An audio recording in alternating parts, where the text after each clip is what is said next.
जो यूहन्ना की इंजील उसका 8वां बाब हमारे सामने पढ़ा गया। मैं शुक्रगुजारी पेश करता हूँ कि हम सारे मिलकर खुदा के नाम का शुक्र अदा कर सकते हैं, उसके नाम की तारीफ को आगे बढ़ा सकते हैं। खुदा ने हमारे जो पहला हिस्सा था कलाम का, जो इबादत के वसीला से, गीतों के वसीला से उसने हमारी मदद की। जो कलाम का हिस्सा है उसमें भी हम दुआ करेंगे कि खुदा हमारी मदद करे, और जो अजीज़ हमारे साथ नहीं उनके लिए भी हम दुआ करेंगे। आइए अपने सरों को झुकाएं, दिलों को तैयार करेंगे।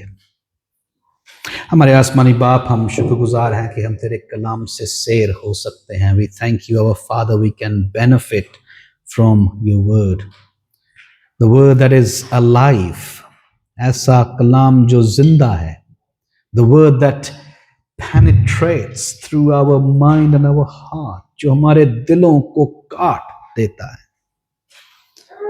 ऐ खुदावंद, ये कलाम हमारे लिए रोशनी है। It is a light to our feet.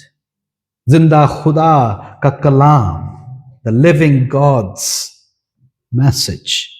We thank you that this month of fasting has helped us to ponder upon Jesus more than ever before.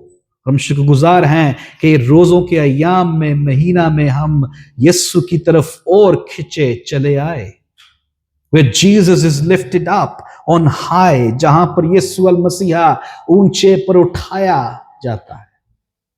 We thank you that we can bring praises to his name. हम शुक्रगुजार हैं कि हम उसके नाम की तारीफ कर सकते हैं।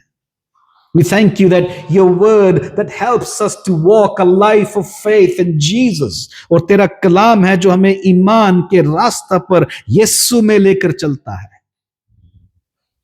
And as we bring our hearts to you, there are problems that we see in ourselves. जब हम अपने दिल अपने तेरे पास लेकर आते हैं तो हम देख सकते हैं कि खुदावन उनमें मसले मसाइल हैं। Those things that you only can see, वो बातें जो सिर्फ तू देख सकता है। We bring those that are not with us today. हम उनको लाते हैं तेरे सामने जो हमारे दरमियान नहीं आज। We pray for them. हम उनके लिए दुआ करते हैं। We pray for their safety. उनकी हिफाजत के लिए तुझसे दुआ मांगते हैं। We pray for them to be nourished by your spirit, ताकि वो तेरे कलाम के वसीला से रूह के साथ उनको तू उनकी मदद कर सके। We thank you that you are making your people together in love. You are knitting them together. हम शुक्रगुजार हैं कि तू अपने लोगों को मोहब्बत में एक दूसरे के साथ जोड़े रखे हुए। We know, Father, Satan doesn't like when your people are joined in worship. हमें पता है बाप कि शैतान पसंद नहीं करता जब तेरे लोग इबादत में जुड़े होते हैं। It stops you from coming to the church and to meet with your people. वो रोकता है कि तू हम लोग तेरे घर में ना आए और तेरे लोगों के साथ मिल ना सके। लेकिन आए बाप, तेरे लिए हम शुक्रगुजारी पेश करते हैं। We thank you for yourself. What you have done on the cross for us brings us together in Jesus. जो कुछ तूने सलीब पर किया वो हमें इकट्ठा करता है। The blood that was shed for our sins on the cross brings us together from all sorts of problems. और जो यीशु का लहू सलीब से बहा वो हमें सारे मसाइल से बढ़कर इकट्ठा करता है।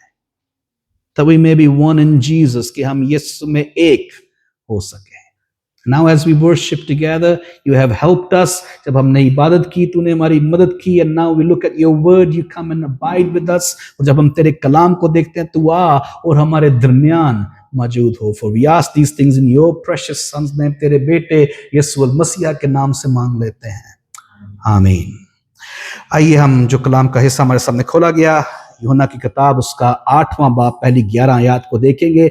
But the passage is before us in John's Gospel, chapter 8, verse 11 to 11. We'll be looking at that passage for a detailed moment. कुछ डिटेल में उसको हम देखेंगे। Christ we see pardons restores and shows his great love.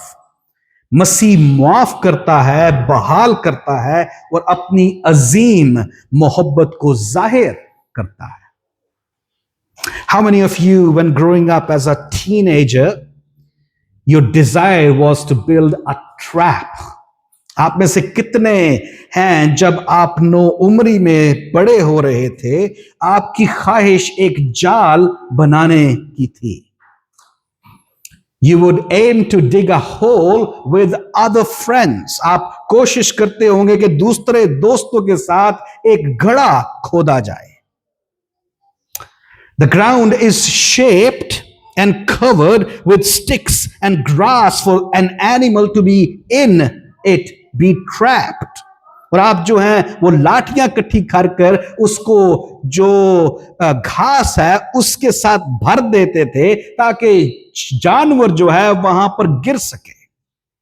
So next day you would have a successful response, ताकि अगले दिन आपको एक नतीजा जो है वो कामयाब नजर जवाब मिले. Of course that's disappointment, लेकिन बेहिसी हमें नजर आएगी वहां पर. So next day you would aim to do so. The animal, a little animal would be trapped inside, कि जो जानवर है छोटा वहां पर नजर आपको आए. You desire for and you aim for it. आप किसी चीज की ख्वाहिश करते हैं और आप उसका मकसद देखते हैं. Each place has its custom, but some things are common. हर जगह का एक अपना रवाज है, लेकिन कुछ चीजें आम हैं. Now the last verse of chapter 8 highlights the custom of the day. जो आखिरी आयत है इस बाप की, उसमें हम देखते हैं कि वो वक्त के रिवाज पर रोशनी डालती है. लोगों को सिंगसार करना आम रिवाज था. It was stoning people was a common practice. Let's turn to the last verse of this chapter. आखिरी बाप जो आयत है उसकी तरफ अपना ध्यान हम ले जाएंगे. वहां पर हम देखते हैं, बस उन्होंने उसे मारने को पत्थर उठाए, मगर यीशु छुपकर हैकल से निकल गया. Last verse of chapter 8 says, at this they picked up stones to stone him, but Jesus hid himself, slipping away from the temple grounds. यहां पर हम क्या देखते हैं? What do we see here? Jesus is always on the target. यीशु जो है वो हमेशा निशाने पर रहता है. People did not like him. उसको लोगों ने पसंद ना किया. But he carried on his ministry. अपनी जो मिनिस्ट्री थी, वो खिदमत थी, उसको जारी रखे हुए था. And that's what the last verse tells us. Prior to that, why would they stone Jesus? इससे पहली आयत में क्यों वो यीशु को पथराव उसको संसार करेंगे? Jesus existed before Abraham was. यीशु जो है वो अब्राहम से पहले भी मौजूद था. That's what he claimed. और ये उसने इस चीज को आगे रखा. Jesus in this verse is claiming, वो दावा करता रहा, he was alive before Abraham ever existed when he says I am. इस आयत में हम देखते हैं कि यीशु का दावा क्या है, कि वो कहता है कि अब्राहम के वजूद से भी पहले जिंदा मैं था. जब वो कहता है मैं हूं, इस पर लोगों ने उसको संसार करना चाहा. People wanted to stone him for this. I am is also read prior in verse 12. 12वीं आयत को देखें तो इससे पहले जो आयत है 12 में, उसको भी हम देखते हैं कि यीशु के बारे में I am जो मैं हूं उसको पढ़ा गया. यीशु ने फिर उनसे मुखातब होकर कहा, दुनिया का नूर मैं हूं.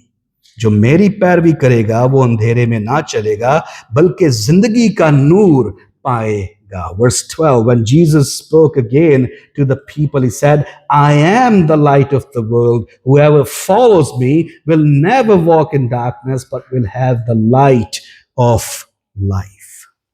What is it that Lord gives you? खुदा आपको क्या देता है? He gives life.